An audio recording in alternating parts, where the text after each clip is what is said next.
Les habla desde La Habana Reinaldo Escobar, con el propósito de comentarles en cómo lo viví los acontecimientos que más me han impactado a lo largo de estos últimos 65 años. Estas no son mis memorias, aunque sean memorias mías. De las muchas últimas semanas de abril que ha habido en estos 65 años, me atrevo a asegurar que la más interesante y determinante de todas fue la última semana de abril de 1971.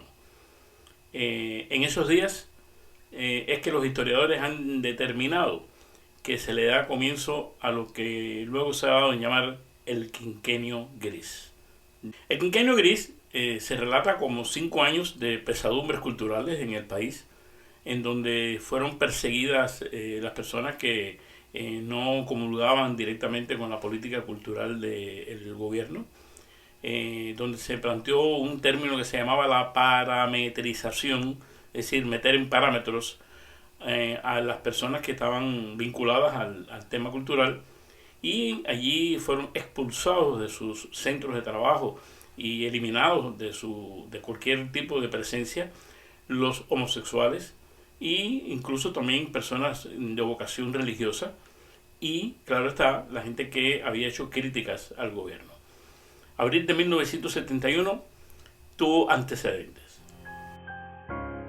Yo recuerdo a mediados de marzo de ese propio año 1971, en la revista cultural El Caimán Barbudo publicó una crítica literaria que, como cualquier crítica literaria, podía pasar inadvertida, que estaba referida a un libro de Eduardo Eras León que se llamaba Los Pasos en la Hierba.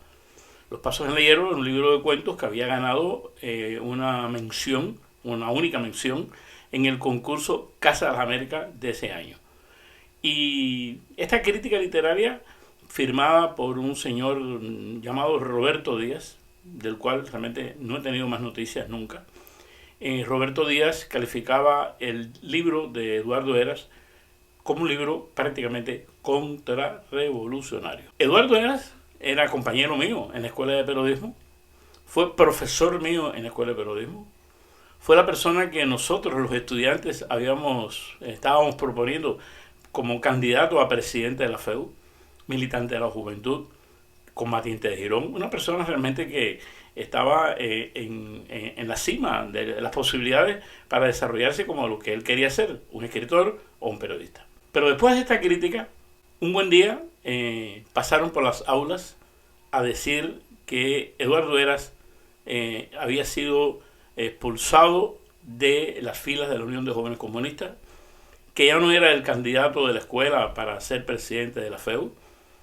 que iba a dejar de ser profesor de la escuela y que también dejaría de ser estudiante, que sería expulsado. Y la razón que dio para esto el señor que hizo la información, el secretario de la Unión de Jóvenes Comunistas de la Escuela de Periodismo, dijo que era que Eduardo Eras pues sencillamente era un tipo contrarrevolucionario. Arsenio Rodríguez, que fue el militante que le tocó la tarea de dar esta información en las aulas, entró diciendo de que esto no era una asamblea, que esto era una información, que no iba a haber preguntas y respuestas.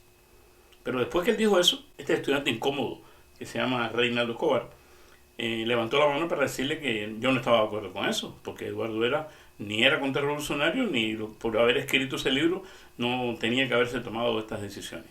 Detrás de mí se levantaron otros amigos, Vicente Carrión, un muchacho ecuatoriano ya fallecido, Consuelo Casanova, una joven poetisa que estaba ahí, y otros más que valientemente pusieron que no estaban de acuerdo con eso. No obstante, el chino Eras, que es así como le decíamos cariñosamente, fue no solamente expulsado, sino que fue mandado a trabajar a una fábrica de acero. Allí escribió unos libros, pero ya esa es otra historia. Pero para mí, como yo viví el quinquenio gris, comenzó en esos días. Da la casualidad que el sábado 20 de marzo, pocos días después de esto, en esa época los sábados había clases en la universidad también, pasaba por la Plaza Cadena el señor Fidel Castro. Y allí un grupo de estudiantes, como siempre ocurría, pues se le acercaron, nos le acercamos a decirle cosas, a hacerle preguntas. Y alguien, que no puedo precisar, le preguntó si era verdad que el poeta Heberto Padilla había sido detenido. Y Fidel Castro dijo lacónicamente, sí, ya lo metimos preso. Poco tiempo después de estos dos acontecimientos que he narrado aquí, se convocó al Congreso de Educación y Cultura. Pero tengo que hacer una precisión que yo no sé por qué la gente se olvida, pero está registrado. Este Congreso se convocó como el Congreso de Cultura. E incluso hay un libro de imágenes de recuerdos de este Congreso, un libro que es muy difícil de encontrar, pero que existe, donde aparecen las fotos de la inauguración. Y en las fotos de la inauguración, el cartel que está arriba, detrás de la tribuna, con esas letras de cartón que aparecen en todos los eventos de este país, decía Primer Congreso de Cultura. Y en esa misma inauguración, el señor Fidel Castro le cambió el nombre al Congreso y dijo que no, que se iba a hacer un Congreso de Educación y Cultura. Y entonces invitó al Congreso que él estaba inventando a un grupo de maestros. Un total de 1.200 delegados se reunieron después que Fidel Castro invitó a los maestros. No tengo nada en contra de los maestros, pero no, los maestros son los maestros y los artistas y los escritores son otra cosa completamente distinta. De manera que Fidel Castro encontró en esta tropa de maestros, formados por la revolución casi todos, encontró lo que pudiéramos decir el apoyo para implantar la política cultural que se estaba imponiendo en este Congreso de Educación y Cultura.